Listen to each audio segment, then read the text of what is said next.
When the ink dried on the divorce papers, the Pendleton family sneered. They kept the $4 million fortune, leaving Beatrice with a rotting, termite-infested manor just to watch her fail. But the family's greatest secret wasn't in their offshore accounts. It was buried in the walls they practically gave away. The mahogany conference table in the law offices of Gregory Hirsch felt as cold and unyielding as the people sitting across from Beatrice. Outside the towering glass windows, Manhattan was obscured by a heavy, gray November sleet, but the chill inside the room was far more biting. Arthur Pendleton, Beatrice's husband of 8 years, was busy checking messages on his phone, looking utterly bored. Beside him sat his mother, Margaret Pendleton, a woman whose face was pulled so tight by expensive procedures that her expressions were limited to varying degrees of disdain. Margaret wore a smug, quiet smile, her diamond-ringed fingers steepled under her chin. "Let's be realistic, Beatrice," Margaret said, her voice smooth and dripping with venom. "You came into this marriage with a culinary arts degree and a leased Honda. Arthur built Pendleton Freight from the ground up. The fact that we are even offering you a settlement is an act of sheer charity." Beatrice clenched her jaw, her nails digging into her palms under the table. Margaret's rewriting of history was staggering. When Arthur had started the logistics company, they were eating instant ramen. Beatrice had worked double shifts at a catering company to keep their lights on, pouring her own modest savings into Arthur's first fleet of delivery trucks.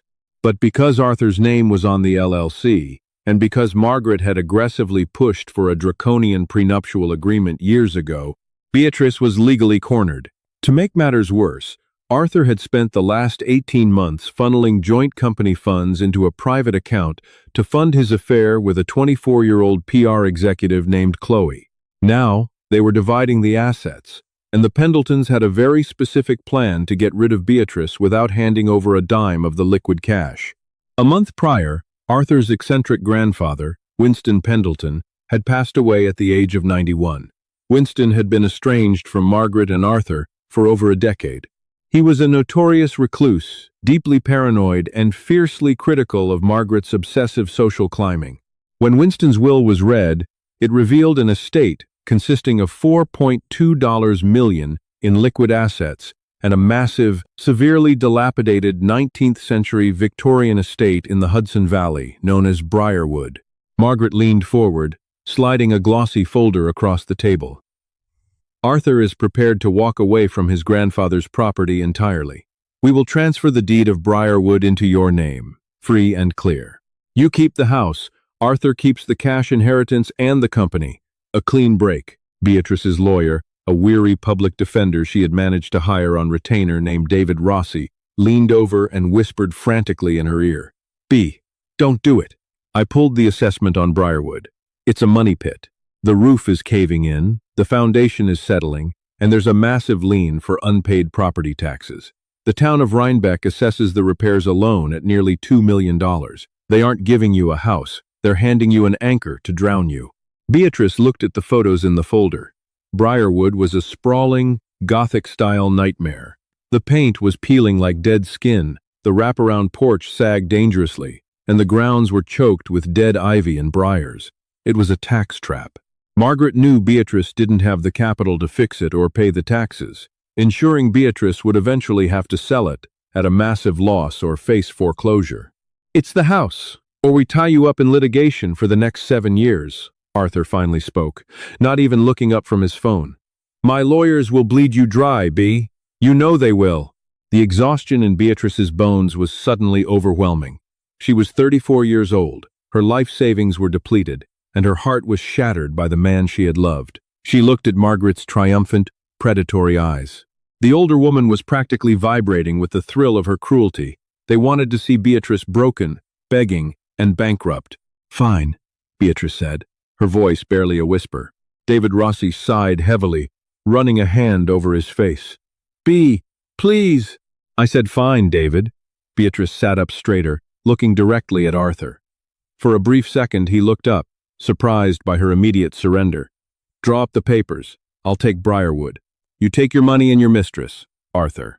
I never want to see your face, or your mother's face, ever again." Margaret let out a sharp, breathless laugh. "Oh, darling, don't worry. You won't." 2 hours later, Beatrice walked out of the high-rise building with a single set of heavy, rusted brass keys in her pocket. She had $10,000 left in her checking account, a 10-year-old Subaru, and a rotting mansion upstate. The Pendletons had won. They took the millions, leaving her with the family trash. Or so they thought. The first night at Briarwood was a masterclass in misery. Beatrice arrived in the late afternoon under a canopy of skeletal oak trees that scratched against the slate roof of the house like warning fingers. The air inside the manor was frigid, smelling intensely of damp wood, mothballs, and decades of stagnant dust. Winston Pendleton had lived alone in the 14-room estate for 40 years, closing off most of the house and retreating to a few rooms on the ground floor. The electricity only worked in half the house, and the ancient boiler in the basement groaned like a dying animal, barely pushing a breath of tepid air through the cast-iron radiators. Beatrice set up a camping cot in what used to be the main study, wrapped herself in 3 heavy moving blankets, and cried until she had no tears left. The next morning, the harsh reality of her situation set in. She hired a local contractor, a gruff but honest man named Pete Garrison, to do a walkthrough. Pete walked around the property with a clipboard, his frown deepening with every step.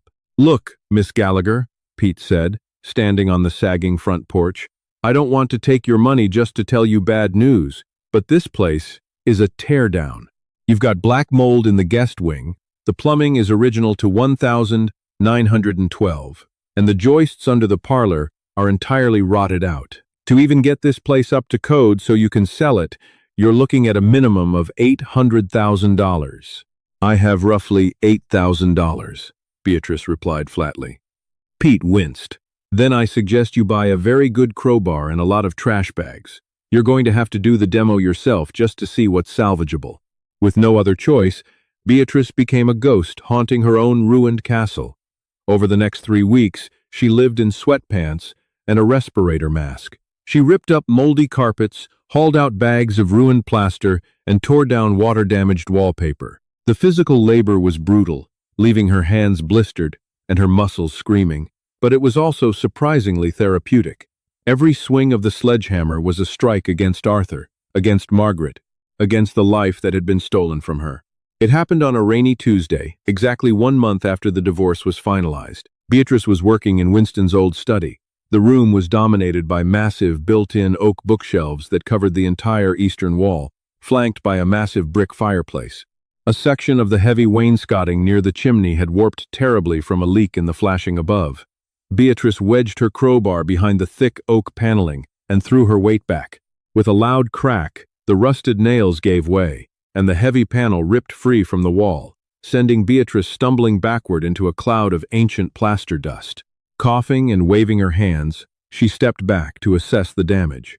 But as the dust settled, she noticed something strange. She hadn't just pulled off the decorative wood, she had ripped out a chunk of the drywall behind it. And behind the drywall, there was no insulation or exterior brick. There was a dark, hollow void. Frowning, Beatrice picked up her heavy-duty Maglite flashlight from the floor and clicked it on. She aimed the beam into the hole. The gap between the study's interior wall and the house's exterior stone was nearly 2 feet deep, a massive architectural dead space that shouldn't exist. The beam of her flashlight swept across the dusty floor of the hidden cavity and stopped dead. Sitting on a small, purpose-built wooden shelf inside the darkness was a heavy, steel lockbox and a thick, leather-bound book. Beatrice's heart began to hammer against her ribs. She carefully reached her arm into the hole, her sleeve catching on the jagged edges of the broken plaster, and pulled the items out into the gray light of the study. The lockbox was heavy, secured by a 4-digit combination dial. But it was the book that drew her attention first. It was an old ledger, the leather cracked and flaking. She gently opened the cover. The handwriting inside was spidery, sharp, and meticulous, the unmistakable penmanship of Winston Pendleton. The first page was dated nearly 20 years ago. It began not like a diary, but like a manifesto. "To whoever finds this, if you are reading these words, it means I am dead, and you have inherited the ruin of Briarwood. If my insufferable daughter-in-law Margaret and my weak-willed grandson Arthur have their way, They will have taken the cash and dumped this house on someone they despise. They are predictable vultures. They think I am a fool. They think the money in my bank accounts is my fortune. Beatrice's breath hitched in her throat. She sank to her knees on the dusty floorboards, her eyes flying across the page. I grew up during the Great Depression. I saw banks collapse. I saw paper money become worthless. For the last 40 years, I have systematically liquidated my true wealth. The $4 million I left in my public accounts? That is the decoy. That is the meat I left out to distract the dogs. My real life's work, my true legacy, is not in any bank. It is in the earth. It is in the walls. It is right here. Beatrice's hands were shaking violently as she turned the page. The next sheet of paper wasn't a journal entry. It was a hand-drawn blueprint of Briarwood, overlaid with a complex grid of red ink and numbers. Beside the blueprint was a short list of instructions. Box code. The year Margaret humiliated herself at the country club gala. 1998. Beatrice stared at the steel lockbox.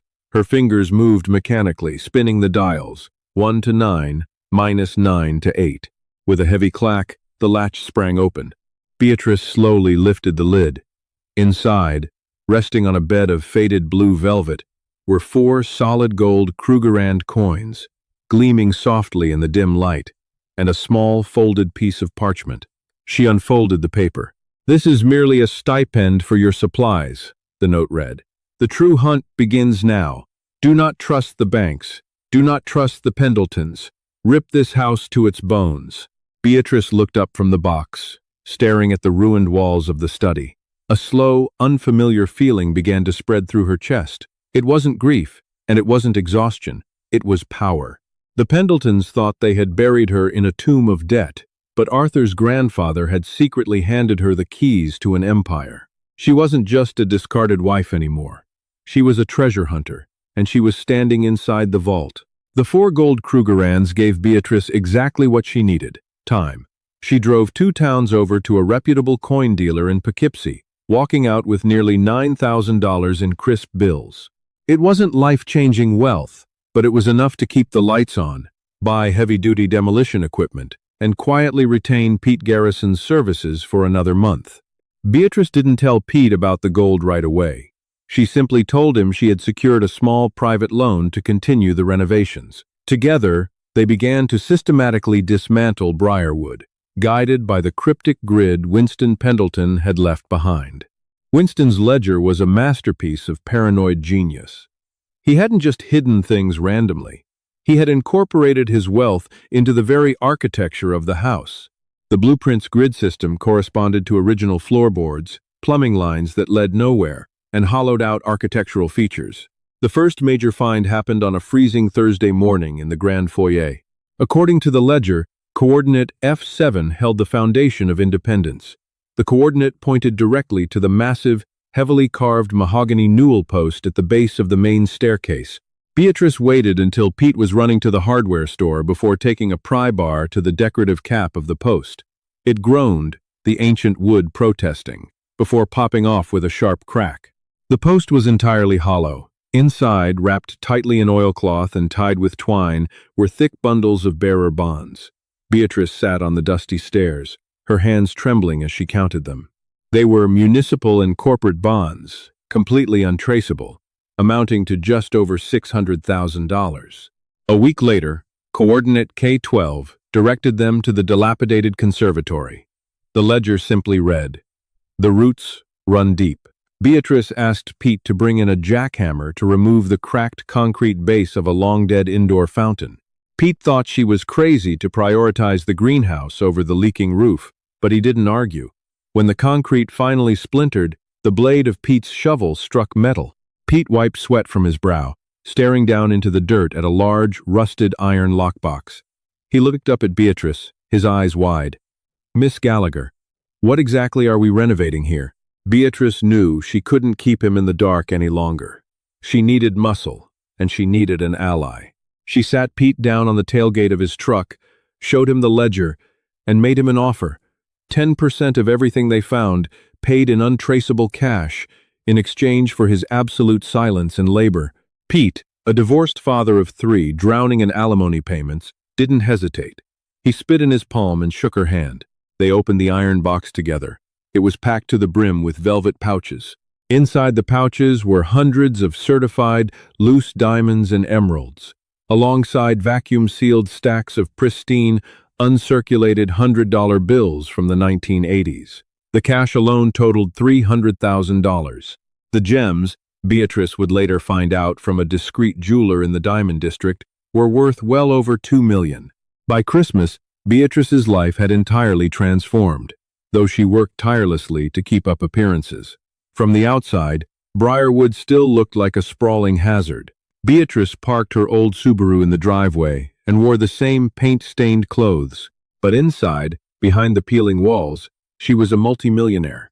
However, secrets as heavy as gold have a way of altering gravity, and the Pendletons were about to feel the shift. Arthur Pendleton was not having a good winter. The $4 million he had inherited from his grandfather had vanished faster than he could have ever anticipated. His mistress, Chloe, had expensive tastes, demanding a luxury condo in Tribeca and weekly shopping sprees. But the real drain was Pendleton Freight. Arthur had over-leveraged the company, taking out massive loans with exorbitant interest rates. He had used Winston's cash to patch the sinking ship, but the logistics market had taken a sudden downturn, and his creditors were circling like sharks. Desperate for liquid capital, Margaret suggested they revisit the Briarwood property. "The town of Rhinebeck is expanding," Margaret told Arthur over dry martinis at her country club. "A developer is buying up land on that side of the river. If Beatrice has abandoned that rotting pile of wood, or if she's defaulted on the property taxes, we can easily swoop in, reclaim the deed through a shell company, and flip the acreage to the developers for a quick $3 million. Arthur hired a private investigator to check on Beatrice, expecting to find her living in a motel, utterly defeated. The investigator's report, delivered 3 days later, sent a shockwave through the Pendleton family. Beatrice hadn't defaulted on the taxes. In fact, she had paid the massive, 6-figure tax lien in full, in cash. Furthermore, the investigator had tracked Beatrice making multiple trips to a high-end wealth management firm in Manhattan, a firm that required a minimum deposit of $5 million just to open an account. Arthur stared at the photographs the investigator had taken. There was Beatrice, looking radiant, healthy, and draped in a tailored wool coat that cost more than Arthur's monthly mortgage, walking out of the bank. "Where did she get the money?" Margaret hissed, her face pale. "She was penniless, Arthur. We made sure of it." Arthur's stomach dropped as a terrifying realization washed over him.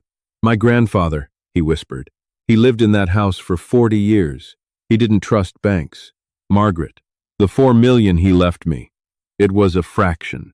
The rest of it was in the house." Margaret's glass shattered on the marble countertop as she slammed it down. "She stole from us! That money belongs to the Pendleton estate. Call Gregory Hirsch right now. We are going to rip that house away from her, and we are going to leave her with nothing." The lawsuit landed on Beatrice's doorstep in early February. It was a ruthless, aggressive injunction filed by Gregory Hirsch. The Pendletons were suing Beatrice for fraudulent concealment of estate assets. Arthur's legal argument was that any cash, gold, or valuables found hidden within the walls of Briarwood were not part of the physical real estate transferred in the divorce, but rather undiscovered liquid assets belonging to Winston Pendleton's primary heir, Arthur. They demanded an immediate freeze on Beatrice's bank accounts, a full audit of her finances, and a court order to halt any further work on the Briarwood property. Beatrice sat in David Rossi's cramped office, reading the summons. To David's surprise, she wasn't crying. She wasn't even shaking. She was smiling. David said gently, adjusting his glasses. "This is serious. Hirsch is a shark. If they can prove that Winston's intent was for Arthur to inherit the bulk of his wealth, a judge might rule that hidden treasure falls under the residuary estate. They could take it all back." Beatrice reached into her leather tote bag and pulled out Winston's leather-bound ledger. She had never shown it to David until this exact moment. "They can't take it back, David," Beatrice said softly. Because Winston knew they would try. Turn to the last page. David opened the fragile book and flipped to the back. Affixed to the final page was a folded, notarized legal document, drafted by a highly exclusive estate law firm in Boston that Winston had secretly retained. David's eyes widened as he read the thick legal jargon. "Good God," he muttered. "Read it," Beatrice urged. "It's a secondary, superseding codicil to his will," David said, his voice laced with awe. "He explicitly states that the $4 million in his public accounts is his entire liquid legacy to Arthur Pendleton. It goes on to state that whoever holds the deed to Briarwood is designated as the sole incontestable beneficiary of any and all chattel, fixtures, currency, precious metals, and hidden items found upon the property." He literally wrote a finder's keeper's clause into an ironclad trust. Beatrice leaned back in her chair. "Winston didn't just hide money, David. He laid a trap for Arthur's greed. But that's not even the best part. Look at the envelope tucked behind the codicil." David pulled out a heavy manila envelope. Inside was a stack of original financial documents. David scanned them, his jaw practically hitting his desk. "These are the original promissory notes for Pendleton Freight," David stammered. "Winston privately bought the debt from the bank 5 years ago through a holding company. Arthur doesn't know. He's been paying interest to his own grandfather. And now," Beatrice smiled, her eyes flashing with a dangerous, brilliant light, "he's paying it to me. The bearer bonds I found in the Newell Post? They are the collateral for the logistics company's primary warehouse. Arthur is in default. I don't just have the treasure, David. I own Pendleton Freight." The mediation hearing took place the following week in a neutral conference room in downtown Manhattan. Arthur and Margaret arrived, looking smug and triumphant. Arthur wore a bespoke suit, flanked by Gregory Hirsch, who had brought a stack of files intended to intimidate Beatrice into a swift settlement. They expected Beatrice to be cowering, terrified of losing her newfound wealth. Instead, Beatrice walked in wearing a stunning, tailored navy suit, looking like a CEO. David Rossi walked beside her, carrying a single, slim briefcase. "Let's make this quick, Beatrice," Margaret sneered as they took their seats. "Hand over the assets you stole, and Arthur might be generous enough to let you keep a small percentage for your manual labor." Arthur smirked. "You really thought you could pull one over on us, B? That money is Pendleton money. It has my name on it." Beatrice didn't say a word. She simply nodded to David. David opened his briefcase and slid copies of Winston's notarized codicil across the table. Gregory Hirsch picked it up, his eyes scanning the page. Within 10 seconds, the color completely drained from the high-priced lawyer's face. "Gregory?" Arthur asked, his smirk faltering. "What is it?" It's a superseding trust document," Hirsch stammered, pulling at his collar, "signed, notarized, and filed privately in Massachusetts. It explicitly gifts all hidden property to the deed holder of Briarwood. Arthur, you have no legal claim to a single dime she found." "That's a forgery!" Margaret shrieked, standing up. Winston was senile. "Winston was the sharpest man I've ever met," Beatrice finally spoke, her voice ringing clear and authoritative across the room. "He knew exactly who you both were. He knew Arthur was going to cheat on me, and he knew you, Margaret, would try to leave me with nothing but a ruined house, so he gave me the house." Beatrice reached into her own folder and slid a second stack of papers toward Arthur. "But we aren't just here to talk about my money, Arthur," Beatrice continued, her tone dropping to a deadly calm. "We're here to talk about your debt." Arthur looked down at the papers. His eyes bugged out as he recognized the promissory notes for Pendleton Freight's loans. "Winston owned your debt, Arthur," Beatrice explained, leaning forward, relishing the utter terror blooming in her ex-husband's eyes. "And he left it in the house, which means I own your debt. You have missed your last 2 balloon payments. According to the terms of these loans, I am executing my right to seize the collateral." "You can't do that," Arthur whispered, the reality of his total ruin crashing down on him. "That's my company. That's my life." "You gave me the house, Arthur," Beatrice said coldly. "A clean break, remember?" Margaret slumped back in her chair, clutching her chest, her mouth opening and closing like a landed fish as the magnitude of their defeat set in. They hadn't just lost the hidden millions. They had handed the sword for their own execution directly to the woman they had tried to destroy. "I expect you to vacate the Pendleton freight offices by Friday," Beatrice said, standing up and buttoning her jacket. "David will handle the transition of ownership. Have a wonderful life, Arthur." 2 years later, Briarwood was no longer a rotting monstrosity. It stood as the crown jewel of the Hudson Valley. Beatrice had spent $5 million restoring the estate to its former 19th-century glory. The slate roof was immaculate, the wraparound porch was pristine, and the conservatory bloomed with exotic orchids. She had converted the massive property into a luxury boutique hotel and wedding venue completely booked out for the next 3 years. Pete Garrison was now her full-time estate manager, earning a salary that easily put his kids through college. As for Arthur, the loss of his company forced him into personal bankruptcy. Chloe left him exactly 2 weeks after his accounts were frozen. He was currently working as a mid-level shift manager for a rival logistics firm, living in a cramped one-bedroom apartment in Queens. Margaret, humiliated and shunned by her high society friends after the scandal broke, rarely left her house. On a warm summer evening, Beatrice stood on the grand porch of Briarwood, a glass of expensive champagne in her hand, watching the sunset paint the sky in brilliant strokes of gold and purple. She had stripped the house to its bones, and in doing so, she had built herself an unshakable kingdom. Winston Pendleton's true fortune was never just the money hidden in the walls. It was the absolute, beautiful justice of outspoken